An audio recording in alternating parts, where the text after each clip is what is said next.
Hey guys, it's Monday night. Right on the dot, Monday Right? night. Sketchy Live Monday. You've made it to the funnest, coolest podcast out there that is live. We've been doing this now for many, many years. I'm John Jalabi, hot rod artist, designer, fabricator, pseudo guy, hot rod dude, all that kind of good stuff. With me, as always, my beautiful wife, ItyB. Hi guys. Guys, tonight we have got an extra special surprise. We are going through new ground, and do we have comments pulled up so we can make sure if people can hear us? The two people that are on. Anyways, hey, our good friend, hot rod artist as well, all around great guy, lowbrow artist, Dennis the Menace Jackson will be joining us right after we come back from the intro. So stick around. We're going to be live with a really cool artist. See you in a minute. Hit it.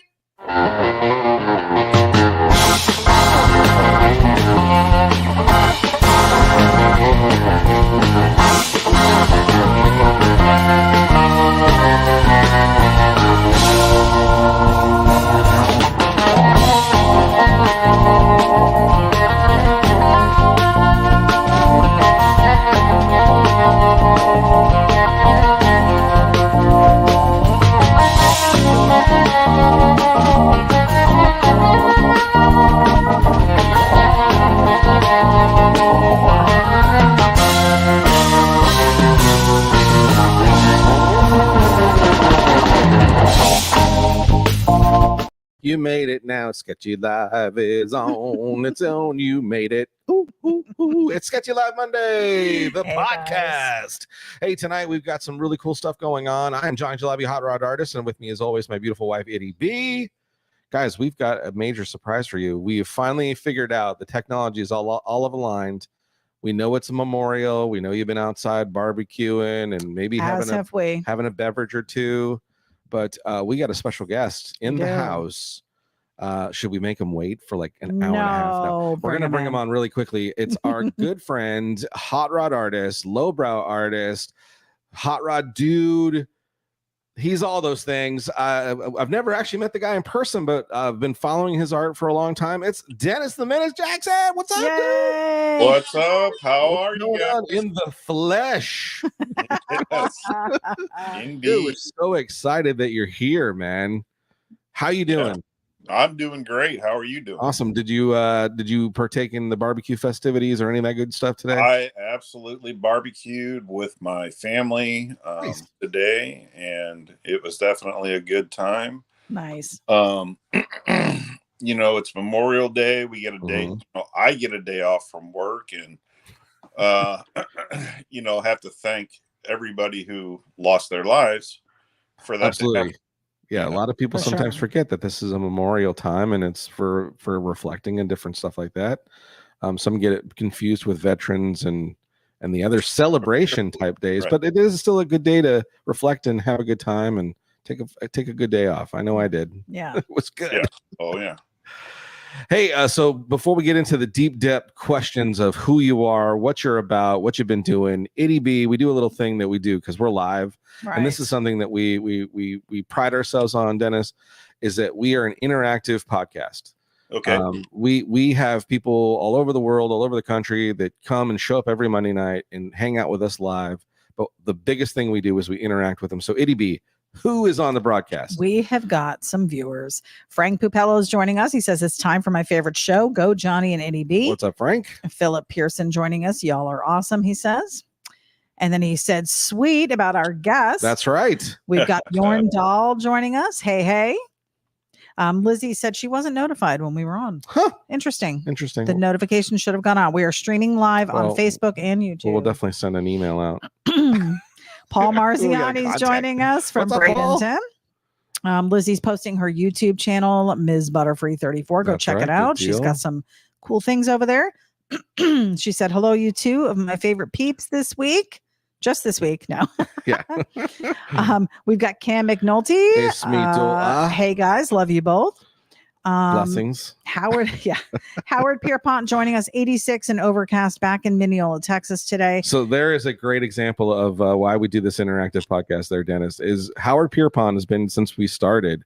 And this is a trend that he has started. generally everybody will jump on and tell us where they're from and then what the temperature is there. Howard Pierpont started that, and that has become tradition. So that's cool. We've got Hal Schaefer. Hey, real there deal. he is, How real about deal. it? Carburetor Man from What's Georgia has up? joined. We've got Mike Quilliams. Hello from Tuscaloosa, Alabama. Said it right.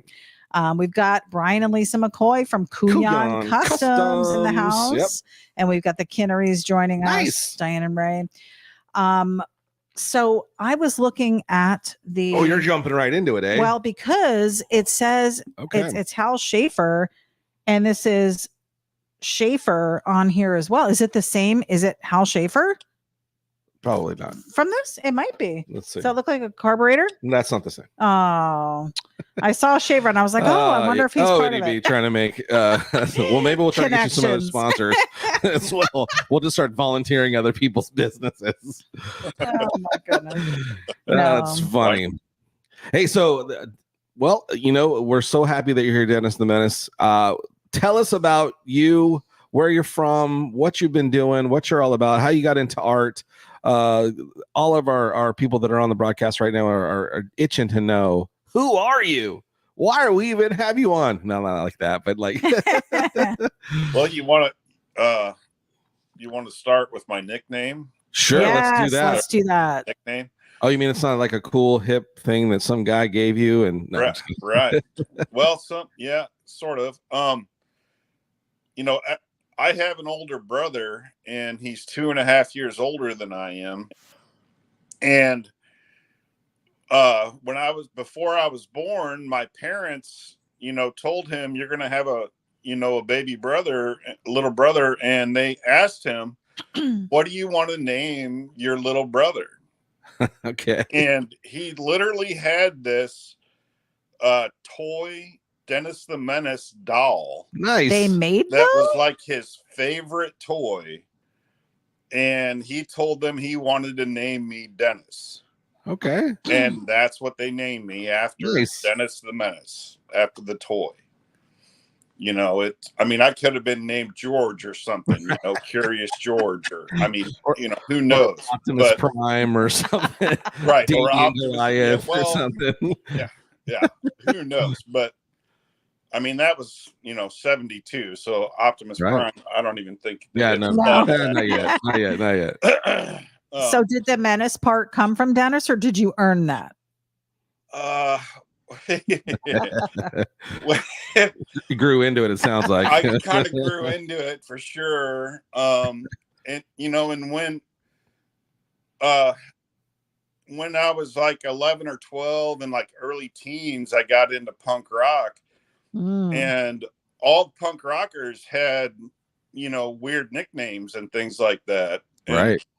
And I was like, well, Menace, Dennis the Menace. There's a ring to it. It was real simple just to, call myself Menace, and like, when I was a teenager, a lot of people didn't even know my real name. They just knew my name was Menace. Nice. So it's not Dennis the Menace. It's just Dennis Menace. Right. Well, it's either. Dennis the Menace is technically the cartoon character. Taken. Yeah. Right. And Taken. So it's Menace, really it's just Menace. It's right. Dennis Menace, or Menace. So nice. Yeah. Okay. Well, then we will continue to call you Menace then. Yeah. Through society. So Menace. When did you start getting into art? I started getting into art really young. Like my grandmother did painting. She painted things she did this Norwegian folk art called rose molding. If I'm saying that right, rose molding. Okay. And it's almost very similar to pinstriping, but it has a lot of flowers within it. Okay. It's just this certain style that's it's mainly a Norwegian thing because she was Norwegian.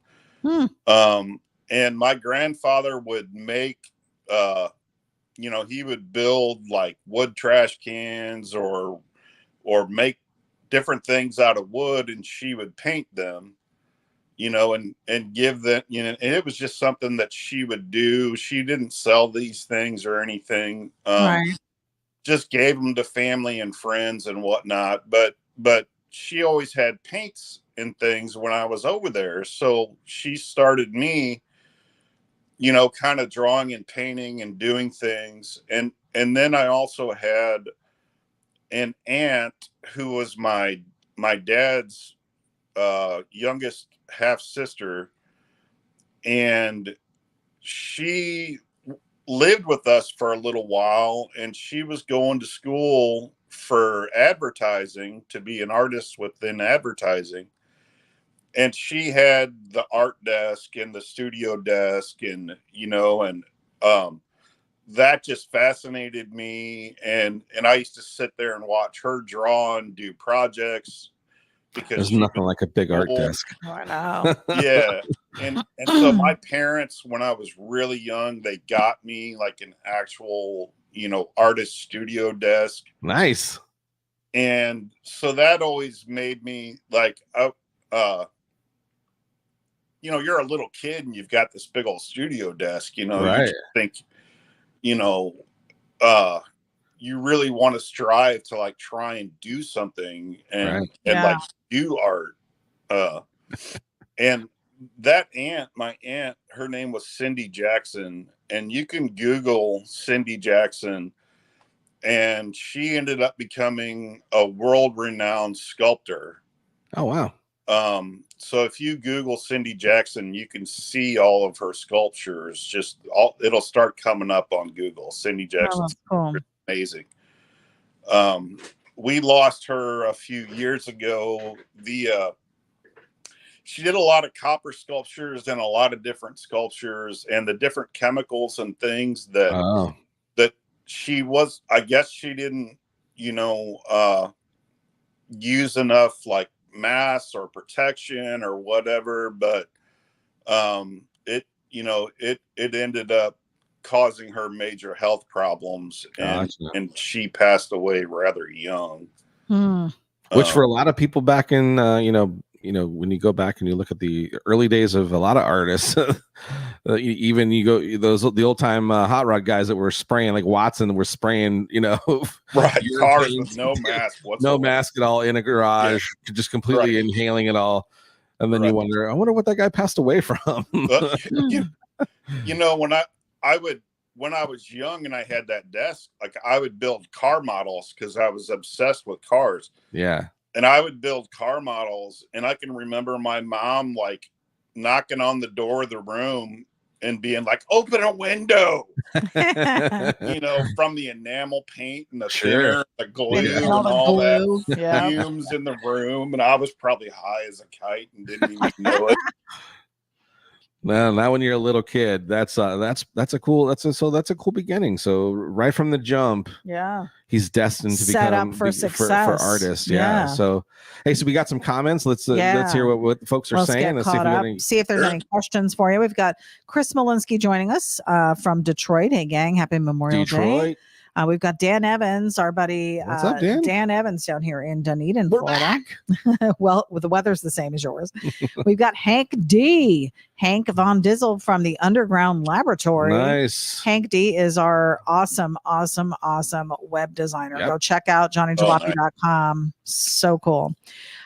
Mike Hicks is joining us. He says he's sitting at the Hillbilly Hideout with LDR. That's Little Daddy Roth. Oh yeah. What's up, Hillbilly? Each other for ticks. Love you guys. Love you, Menace. He's my neighbor. Yep. And we will see all of you guys in just a couple months. Little Daddy, what's up? Kevin Cottingham. Hi all. Just made it home to catch the feed. Perfect. Nice.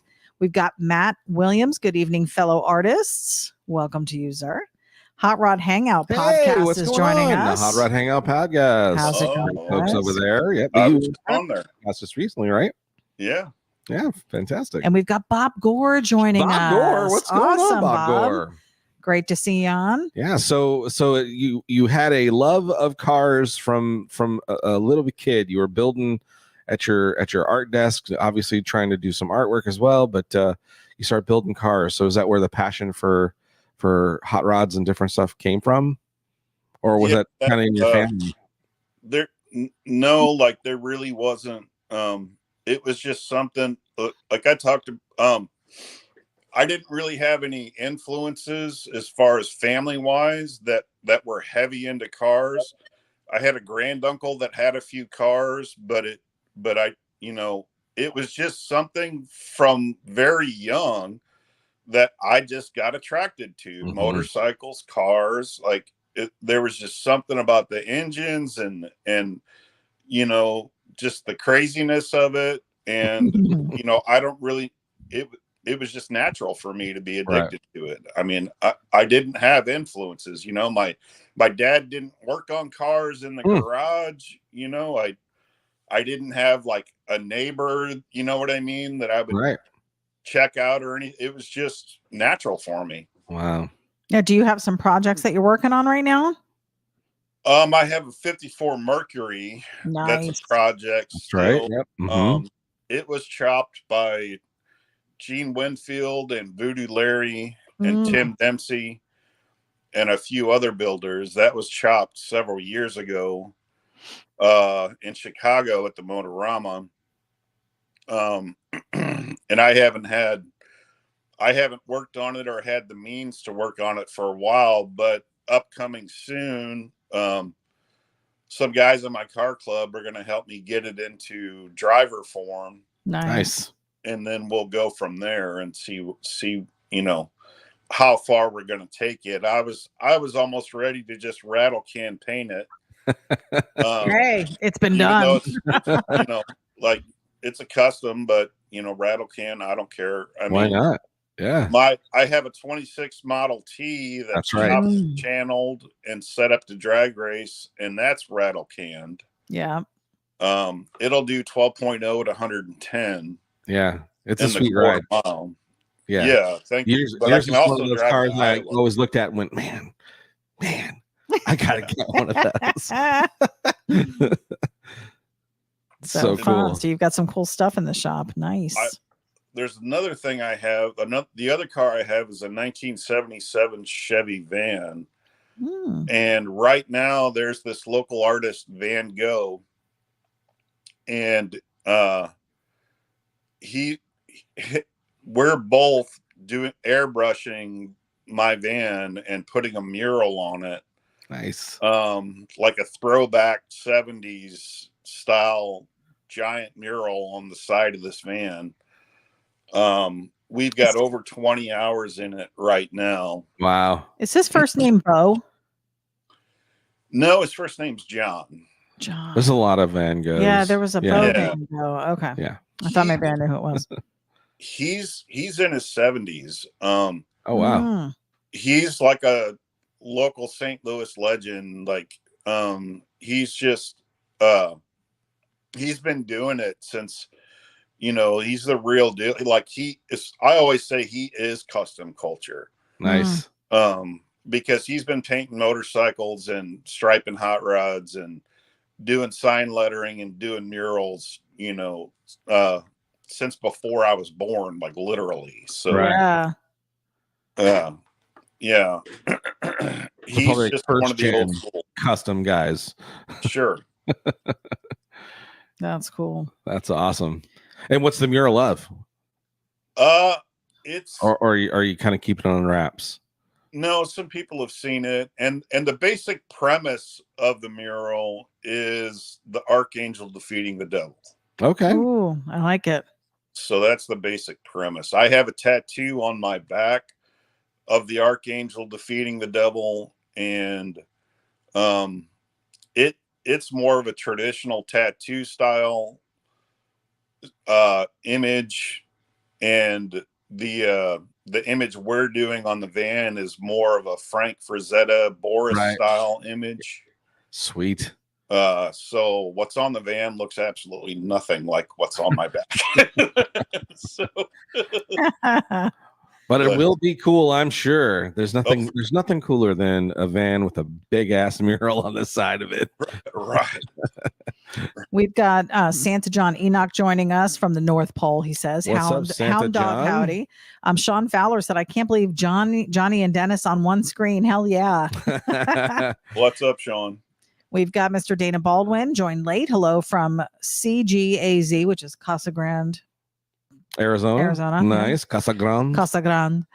Diamond's joining us. Hey, What's up? Sean said, I own all the Menace stuff, including the first run Tiny Dennis patch. Nice. Oh, okay. Right. Nice. Yeah. And Diamond said, yeah, buddy, Jesus Christ is King of Kings. That's right. We've got Moose Man Diecast joining us. Good evening from Indiana. Very good. So we are. There's some names I haven't seen there for. That's really cool, man. Look at this. We got people showing up, man. Chatting with Dennis Menace Jackson on the podcast tonight, just learning a little bit about him. Yeah. We are going to be meeting him in person in October. Cannot wait for this. I trip cannot to Missouri. wait. It's going to be a blast. There are some big names going to be at this Huge show. names. Should we name a few people that are coming to your show? You can't just name a few. You got to name them all. And it's pretty amazing. Here's I'm gonna show me lowbrow art show. I'm gonna name a couple real big ones that I was like, holy cow! I can't believe they're Hot Rod Gin's coming. Scratch, Chucky Hand's coming. Yeah. LDR. Well, of course. Who else here that Nico, right? Of course you're going to be there. Yeah, those are a couple. I was like, wow, but there's some people here I've never met or even seen before. Oh, and of course Little Daddy Roth's going to be there. Mm-hmm. Yeah, it's pretty amazing. So and Hicks. Of course, Hicks. Hicks. So any other big ones that you Doc Thomas is another name that I've heard that name. Yep. Yeah. So there's some other artists that it'll be neat to meet all these people that the names that don't look familiar to me. I think it's a great lineup. I mean, I could name them all. Honestly, I think they're all great artists, and I think we've got a great lineup for everybody. And if you want to know more about these artists, follow the event page or follow the Instagram and Facebook. And we will highlight every single artist individually. So you can follow those pages and see each one of the artists and some of their work. So you get a preview before the show. And of course, that's those you can find those what he's speaking of there at Show Me Lowbrow Art Show on Instagram and Facebook are the pages that they are on.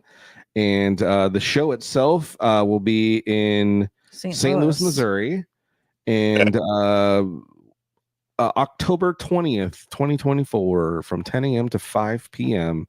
So what's the show about? I mean, this is how many of these shows have you been involved with? I think this is the first one where you've taken the handlebars and taken full control over, setting it up. I still don't have control. It's okay.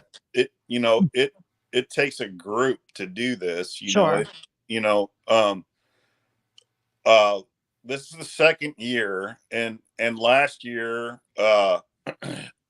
it was mainly myself and Joe Pfeiffer, who is the president of the Decent Boys, my car club. Cool.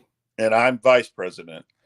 So it was mainly us two, but we also, we had a lot of helpers along with that. We had the Creepers Car Club that were very instrumental in helping us. And then we had all kinds of helpers from, the Decent Boys Club itself. And realistically this year, once again, it's Joe and I. Joe basically remains in the background for the most part. But we are co-hosts. We are the hosts. And once again, the Creepers will be instrumental in helping, and Decent Boys will be, it's pretty much the same deal. I did the artwork for the flyers. We're going to have shirts by Mark Balfe. Nice. Cool. Who is an original Big Daddy Roth artist. Nice. Last year we had this awesome artist that did our shirts for us last year. And, who was that guy? Yeah, it's Johnny Jalopy, man. I was so excited. I don't know if you guys have ever heard of him. Yeah, like been on TV and all this stuff. I couldn't like, even believe did our you, shirts last year. It was you phenomenal. Asked. We should have been at the show last year. Yeah, we really had wanted other plans. to We be. went to Frankenmuth last year. Yeah. We're excited to be a part of it this year too as well. And again to be in person and get to meet everybody. And the cool thing that you've got these multiple car clubs that are getting involved. So it's not just an art show, it's going to be a car show as well, I'm assuming. No car show. Oh, really? So just okay. Absolutely. We have a large parking lot, but this is absolutely not a car show. We are going to try and suggest that people, we're totally all right with people bringing their old cars, but do not set up a chair in the parking lot, because we don't want people confused that are coming to the show. Like, oh, is this a car show? Is this an art show? Right. Like, okay, good. The action is happening inside. Nice. Because this event is at a place called Das Bevo. That's a beer garden. That's 100-year-old building that was built by the Bush family way back in the day. It's been a speakeasy, during Prohibition. It's been it has a lot of history in St. Louis, and it's got this giant windmill on the building, so it's like almost next to impossible to miss. Nice. But they will be serving drinks and food all day long during the show, so it'll be easy for people to see the show and be able to get something to drink and eat. And we're going in October. Is it Oktoberfestish? It sort of. Yeah. I mean, I didn't even put those two together. Yeah. It is October. And it's a beer garden, and the way they spelt it, BIER. Right. Then something's going on. You could call it Halloween influenced as well. Right. In October. We're not, if people wore costumes, we'd be like, great, no problem. We're not trying to promote one or the other. We're trying to promote the art. That's we're awesome. Trying to have an art show, lowbrow art show, custom culture art show that's what we're trying to do. That's awesome. You'll go ahead. I was just going to say, so what do people normally bring? Like what would a spectator expect to find there? Is there going to be original artwork? Are there prints, t-shirts? I'm sorry. I'm trying to cut you off. I didn't mean to. Oh, no, go ahead. You're good. All of the above. Oh, okay, cool. Absolutely all of the above. There will be original pinstriped items. There will be people will have shirts, prints, skate decks. We have Ashley Minx, who has Minx Monster Jewelry. Cool. She makes some incredible jewelry, kind of Halloween influenced jewelry. Nice. She owns a nice hearse, so she fits right in with everybody. Right. Yeah. We try and have a little bit of everything. We've got pinstripers, print makers, just artists, lettering artists, sign artists, monster artists such as myself, hot rod artists such as Johnny Jalopy. Very cool. And will there be a band? Is there a band there? No, okay. We will have our own, background DJ for background style music. Okay, cool. Perfect.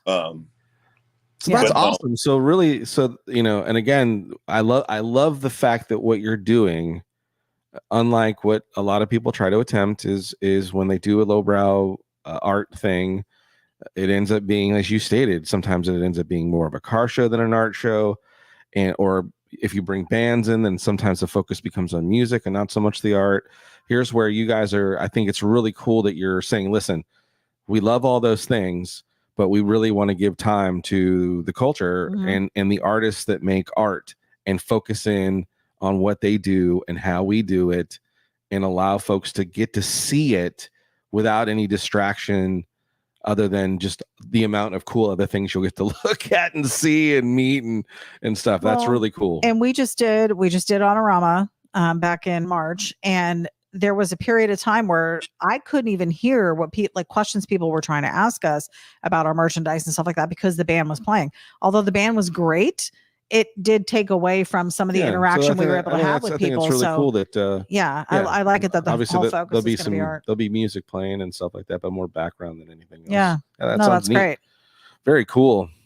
There is one more thing that I haven't mentioned yet that I definitely need to talk about for the show. Is towards the end of the show, we plan on having a art auction. Oh, neat. And it's going to be there's going to be some art that's donated from some artists that can't attend. Tiki artist Ken Ruzick is going to donate some stuff. There'll be several artists. A lot of the artists that are attending will donate some things, but we're going to have an art auction, and the 100% of those proceeds from that auction will go to 2 different local St. Louis children's hospitals. Right on. Nice. Very cool. So, and that'll be towards the end of the show. Okay. To kind of cap things off. Yeah. Very cool. Well, there's nothing better than capping off an art deal and, taking and doing some donations to a good cause. So that's super cool. And I imagine if you ask any of the artists that are involved in it, they'd be the first ones to say, heck yeah, let's do that. Sure. It's all about making a few bucks for yourself and that kind of thing, but definitely donating and trying to help other people out with your artwork is always fun to do. Howard Pierpont said, ItyB, you like a Jersey slice, ask your guest about a pizza with Provel cheese. What is that? That's a St. Louis thing. Apparently. Let's hear it. Yeah. You had me a pizza. St. Louis is famous for, the most famous one would be Emo's. It's a thin crust pizza with Provel cheese on it. And when I say thin crust, it's like cracker. Nice. It's like a cracker crust. I love it. I've grown up in St. Louis, so I've had St. Louis cheese? all my life. Some people like it, some people don't. I like all cheeses except for blue cheese, so yeah. I think I probably could do it. Yes. Yeah. It doesn't look like I'm missing any pizza meals. So I'm on the same boat, man. Give me a pizza. Is it like a form of like a mozzarella or something? It's a white cheese, so it's a form of a mozzarella, but it has a certain flavor to it that's different than mozzarella. So then this is some places will mix Provel and mozzarella on their pizza. Some places will do a mix. Okay, that's awesome. Well, thanks for bringing that up, Howard. Yeah. Now I will have pizza when we go. Jim Paulin is joining us. Hello from Hobo's Hot Rod Garage, back in Horseheads, New York. Custom bead rolling. We've got Dave Cusimano joining us. Hey, Dennis Menace Jackson. Hey, Johnny. Hey, Eddie. Let's see. Paul Marziani said, sounds like a great time. Yeah, we're excited. I can't wait to go. Cool. Ralph Pop Sanchez said, hey guys, San Antonio, Texas here. Happy Memorial Day weekend. Mike Hicks said, you will be getting some emos. Okay. Mike is our tour guide. Hicks is our tour guide when we're there. So we're relying on you. And this is only a one-day show. It's only a one day, yes. Yeah. And from 10 a.m. to 5 p.m. on a Sunday. So, you know what? Maybe hit church first and then head over. Yeah, absolutely. But, I mean, anybody in the St. Louis area or surrounding areas, come on in for the show and see us and meet all these awesome people. It's going to be so much fun. Yeah, I'm super excited again to meet a bunch of these people that, I've only seen their art online and only, seen them. There's a lot of artists that'll be there this year that I've never met yet that I'm just a fan of their work, and Johnny, and I have never met you either, ItyB. So I'm so excited to meet you and to meet some of the other artists, and that's one of the things I'm trying to let people understand it's an art show, but this is not like a gallery show. Right. Yeah. Yeah. It's not like where you're going to walk in and look at something on the wall with your hands behind your back and look at the price tag and be like, oh, I can't afford that. Yeah. And then go home. The thing is, you know, there's going to be artists with every price range item, and you'll actually get to meet these artists in person and buy their art directly from them. Hand signed. Will there probably be people creating art during the show live as well? I'm sure there will be some. Okay, because that's kind of my plan. Is I want to bring, you know, I love doing my cardboard stuff, so I thought it'd be fun. Absolutely fun to bring a bunch of cardboard if they'll let it on the plane and I think it's a bomb or something. Maybe I pre-send it. If not, we do have 4x6 tan paper that that's true. was a big hit at Autorama. So yeah.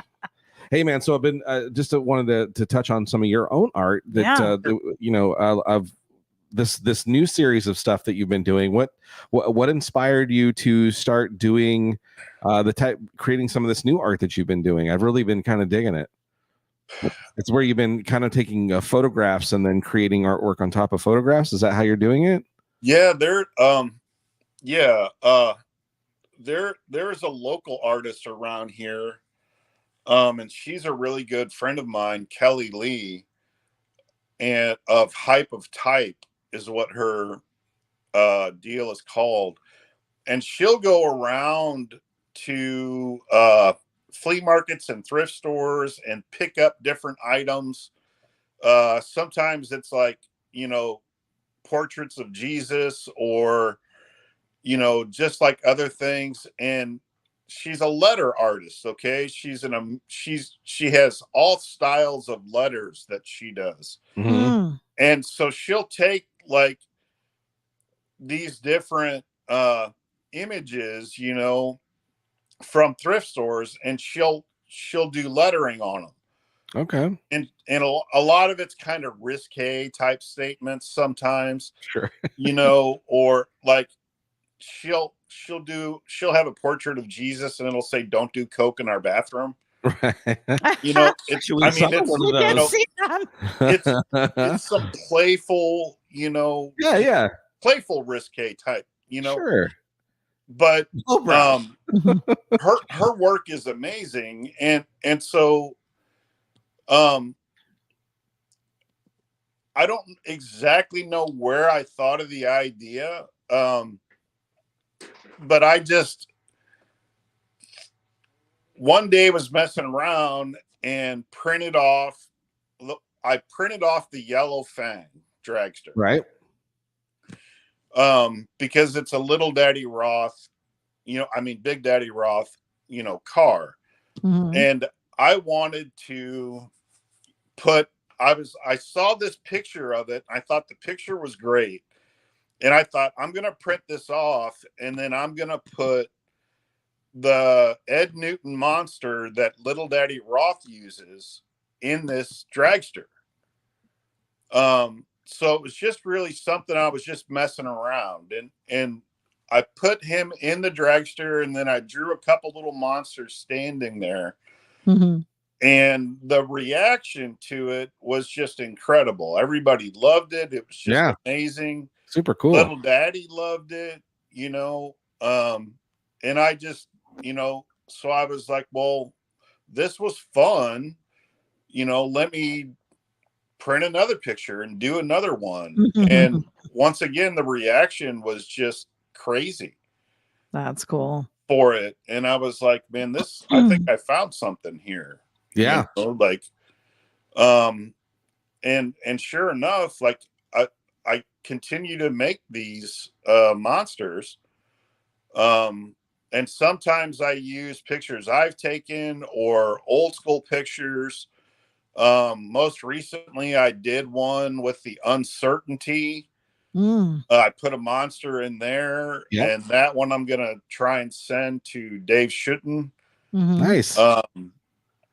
And you know, and it's just I also have I have to mention there's a photographer, his name is Mike Rogers, and he has Mike Rogers driven imagery. And he has he contacted me. He liked the monsters, he contacted me and he offered for me to use any one of his photographs that I wanted. Very cool. That's neat. To be able to put monsters in and make monsters of. And so I'm definitely going to take him up on that. I've done one. But he has some racing photos, some exotic cars, and so really I'm having fun with it. And you can't beat that when you're having fun and people enjoy it as well. Yeah, man, it's been a really cool series of stuff that you've done, and I've been looking at it and going, man, that's such a cool idea. Damn it, why didn't I? right.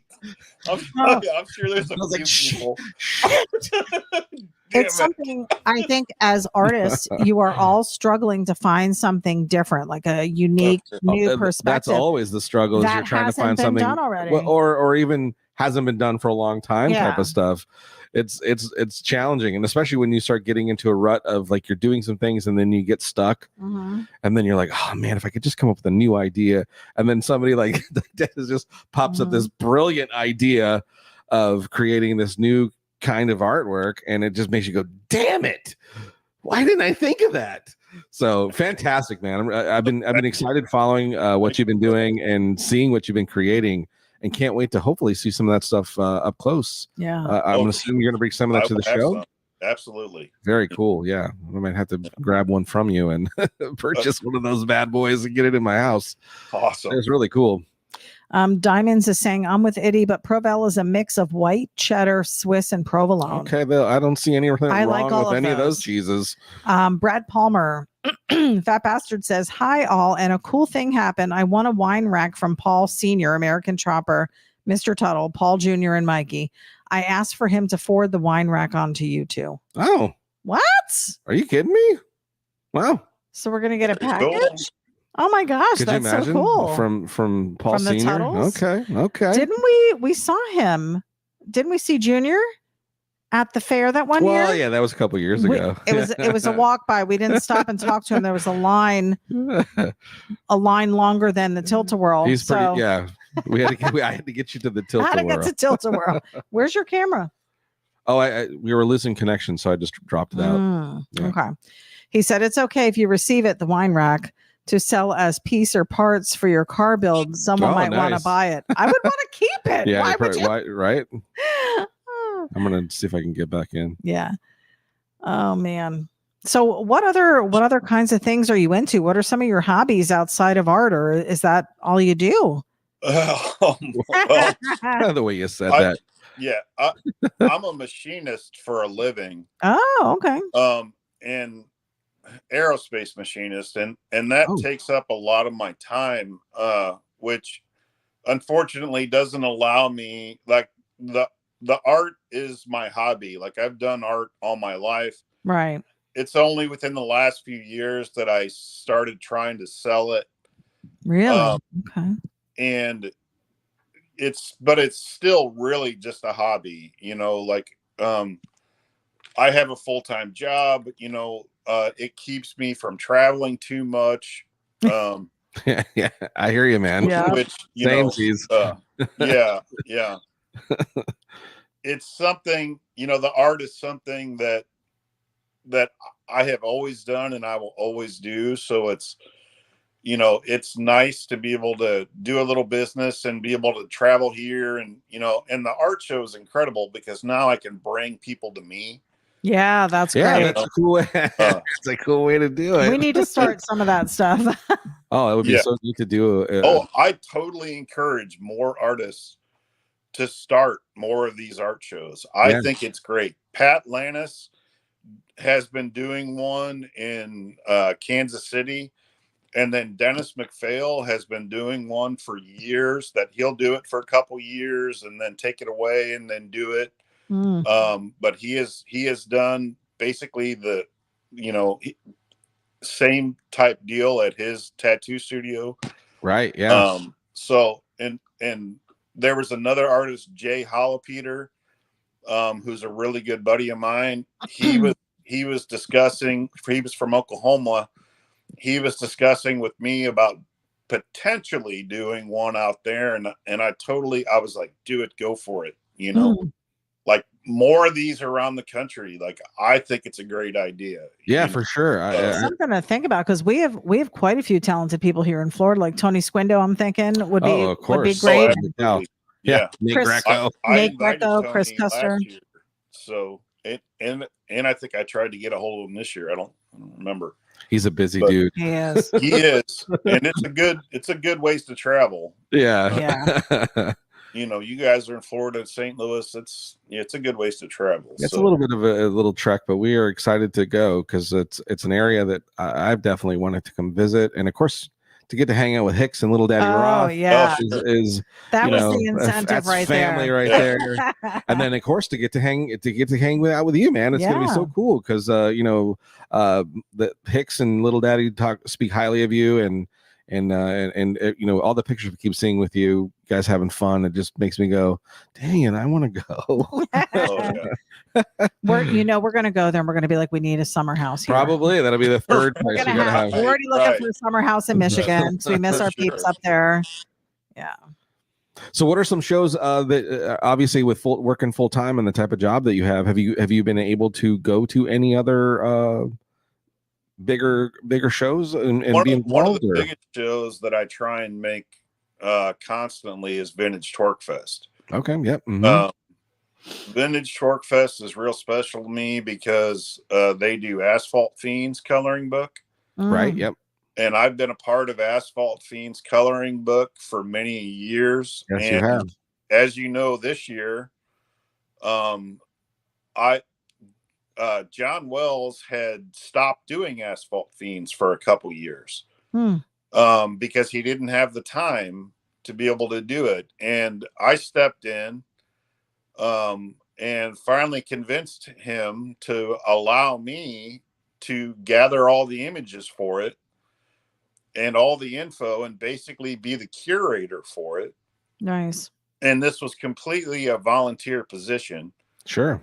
And so you sent me artwork. There were many other people that sent me artwork, and we put it all together. It's at the printer right now, going to be printed, but Asphalt Fiends is coming back. That's awesome. And it's a coloring book, correct? Yeah, it's actually a coloring book, and all the profits of it go to helping Hannah's heart. Yeah, this is actually where I got to kind of know your name, was the multiple times that I was able to be a part of that coloring book. I'd see your artwork and go, oh man, who's this guy? Sure. That's really cool stuff, and that's where then got to see you on Facebook and really started looking out for your artwork and things. And it's where really getting to know you was through the coloring book. So if it wasn't for that coloring book, I probably wouldn't have specifically been searching out and wondering who you were, because there was a bunch of artists. I was like, well, who's this guy? Yeah. Oh my God, that's amazing. Right. I think that's probably where I first stumbled upon your artwork as well. And I have to mention, that we were both in the Barris coloring book. Yes, that was really cool too. It was really cool to share some page space with you as well on that. Yeah. Were you in shock when you got the phone call? I was in shock. Yes. I was like, what are you talking about? So just to let you folks know, so Dennis and I and a bunch of other great artists were asked by George Barris's son to be a part of the official Barris coloring book, where we got to do our take on different George Barris cars. So I love how yours came out, the artwork that you did. In fact, it made me go, damn it, why didn't I go a little more crazy here? So playing it safe. Lately, man, you just been pushing me to start doing some different stuff and really seeking other styles of different things, because I mean, monster-y and really lowbrow feel of the way you've been creating stuff has just been really great. So high five to you, man. You've been kicking butt. Oh, thank you, sir. Thank you. Absolutely. Yeah, that's so cool. I love how you, in this artist community, you all respect each other. Like, I feel like there's probably some competition. You're competing in some ways, but I think for the most part, it's just respect. Johnny has had just such a great response from other artists, and the fact that you're doing this and you're all going to be there together and you all have your own different ways of doing art, I think you can all respect that, but you're all I'm sure there's times, and I'm sure you've experienced this yourself, where there are sometimes there's artists out there that are, will talk shit or don't like your stuff or whatever, and or kind of their heads are very big, and for me, I've just decided, well, okay, I just don't have time for that, and I'm going to gravitate toward the guys that are like, hey, there's enough room for all of us, kind of thing, and that's has always been my attitude, is and again, just like we've been the come uppers, we compared to like the Wiesners and the multiple guys that you just mentioned, we've been around and watching these guys leading the pack for the longest time. Sure. But it's kind of cool that finally some of our names are getting out there and being seen in different places, and your name is one of those names. It's really starting to gain traction and get the proper respects that you deserve, man. So high five to you. Yeah. I have several coloring books that I have done. Like the first artwork I started selling was leather motorcycle seats that were hand tooled. Nice. And the first couple that I sold got into magazines.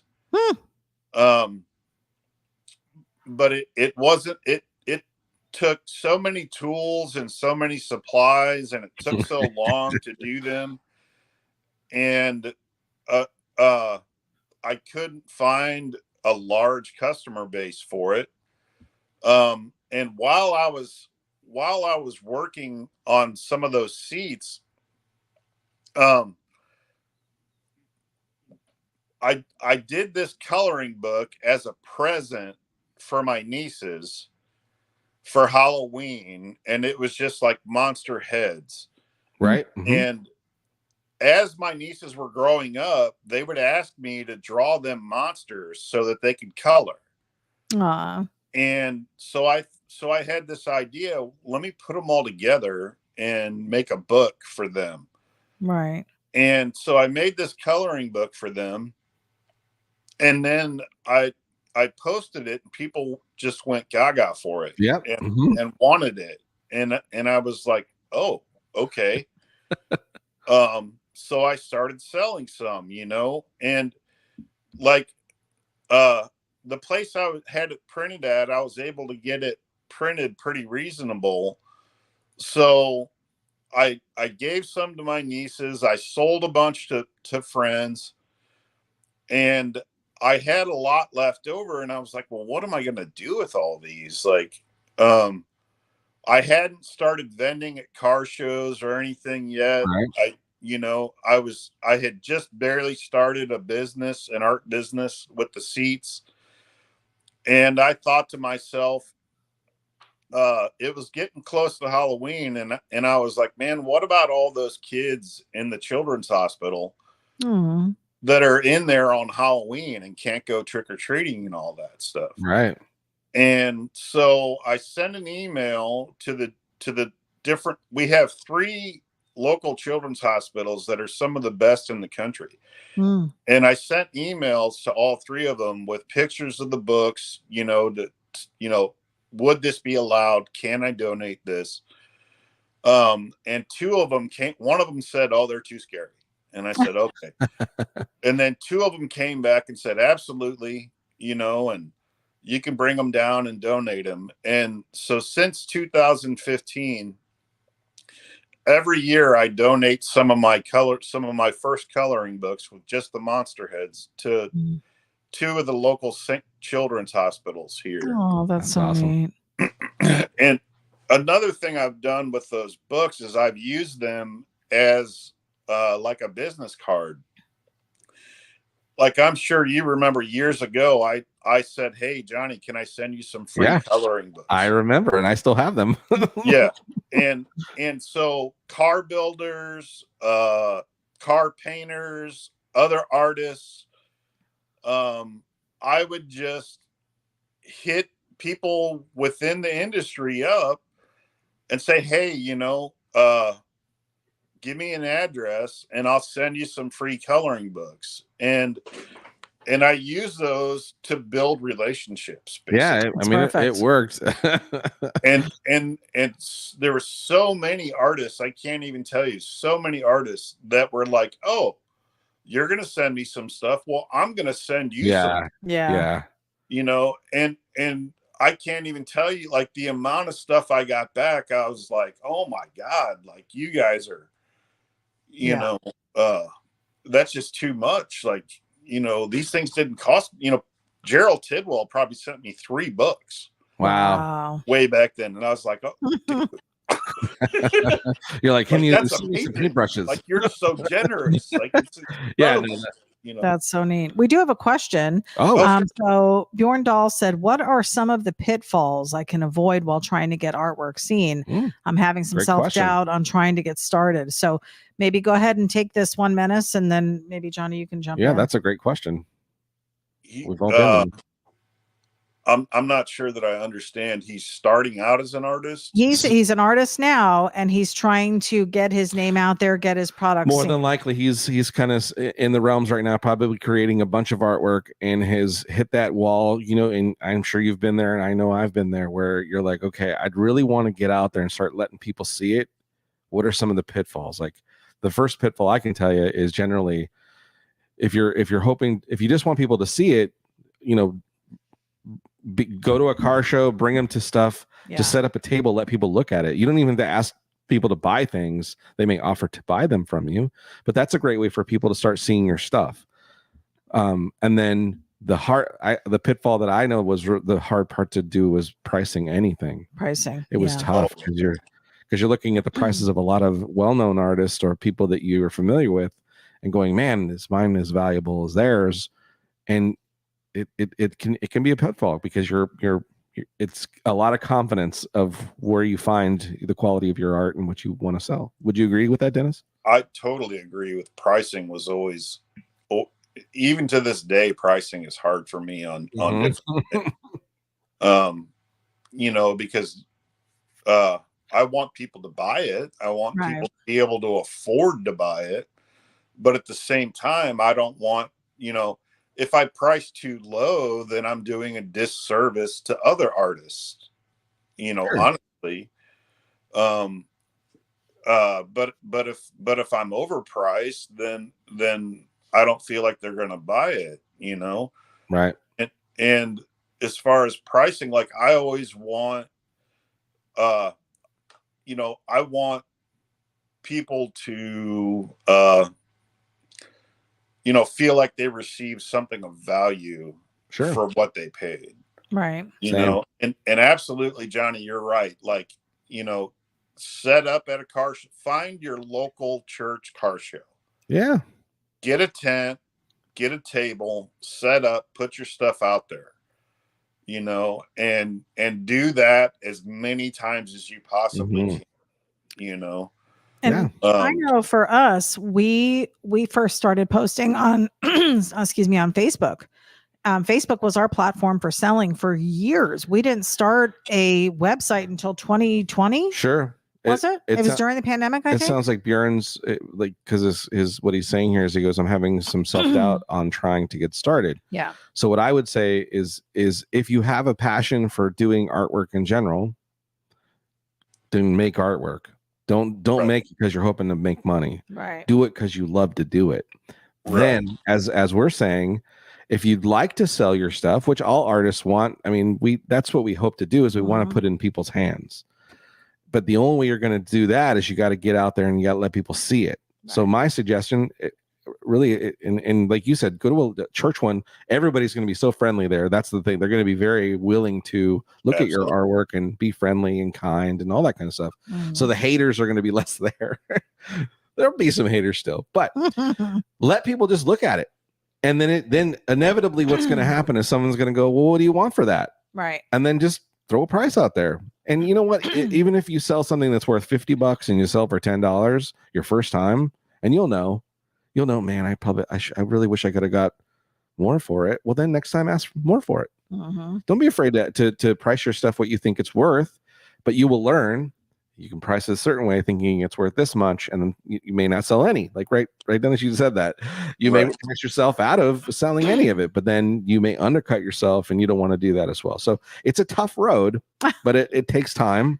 You're going to build your audience, is what I say. Build your audience. Luigi Lugnut's joining us. He said, "I love Another the haters. They make me better." That's true. Another great artist. PG. Yes. We are at about an hour here, sir. Yeah, this time has flown by. It has flown by. Yeah. Well, hey, before we let you go, and would you mind coming on again sometime? Absolutely, man. Love to have you back so we can continue to keep talking about this art stuff. Now that we got into the deep, dark questions of art, we could talk about that all night, right? Let's make sure we menace. Let's make sure we menace. Everyone, be a menace, Johnny. Johnny the Menace. I want to hear that real quick. Just Johnny Menace. That's the way. That's what I grew up when I was a little kid. That's what my mom and dad called me, Johnny Menace. That's where the Johnny came from. Be a menace. Be a menace. It is the Show Me Lowbrow Art Show, and it's going to be held in St. Louis, Missouri, right? Missouri. Yeah. I don't know. At Das Bevo. Das Bevo Beer and Gardens. There you go. It's going to be a wonderful time. Come and get your schnitzel and your hot dogs and the wieners. 4749 Gravois Ave. October 20th, 2024 on a Sunday at 10 a.m. to 5 p.m. Strictly a lowbrow art show. There's some of the sponsors. Yeah, we'll pop some up there too. Yeah. We've got some great artists that are going to be there. Some phenomenal people that I cannot believe to be on the same little stamp card here that have names that I'm like, why is my name next to those people? But I am super excited to be there and be seen, and hope to see you guys there too. Yeah. And hey, man, hopefully we'll be able to grab a beer together and a Wiener Schnitzel or possibly a Pretzel on the Farfignugan. So I don't drink alcohol whatsoever. Well, then we'll get you a pretzel. We'll drink yours for you. Well, I'll buy two and say, here you go. There you go. Hey, man, thank you so much for coming on, Dennis. And it's been great talking to you and getting to know you. And, we hope to have you on again real soon so we can continue to learn more about you and hear more about your artwork. And thank you for being our guinea pig with our thanks for breaking new ground with us. With our StreamYard guests from afar. So we have the ability to bring guests in and do these podcasts with some more of you around the world as well. So. Any last words before we let you go? And then we're going to shut her down. You can follow me on Instagram and Facebook at Thorazine Two Step. Thorazine Two Step. And you can go to my website at Thorazine Two Step. And you can contact me through Thorazine Two Step at Gmail. Nice. So that's my business, Thorazine Two Step. Very cool. Email, Facebook, website, all that, all inclusive. Great. Fantastic. So go check it out, guys. Well, we're so excited that you all came and hung out with us on another Monday night in the books. Yeah. Dennis, thank you so much. We're so appreciative of you. Thank you. It's been a great time. We have appreciated hanging out. Make sure you head over to the website, johnnyjalabi.com. Check out, we got hats, stickers, t-shirts, lots of fun, cool merch. Beanies. And don't forget to go check out the YouTube page, Johnny Jalopy on YouTube. More information about the Rose project going on over there. I have some new video of our first rollout to downtown. Should be up soon. Any last words there, ItyB? No. I just more exciting things to come, guys. I don't know what next week is going to hold for us. We'll announce that soon. We may do stuff coming down. May do another podcast. We may do a drawing. We don't know. Who knows? We don't even know. Come in, hang out next Monday. We'll see you then. And as always, stay sketchy. We'll see you guys next week. Bye, guys. Bye.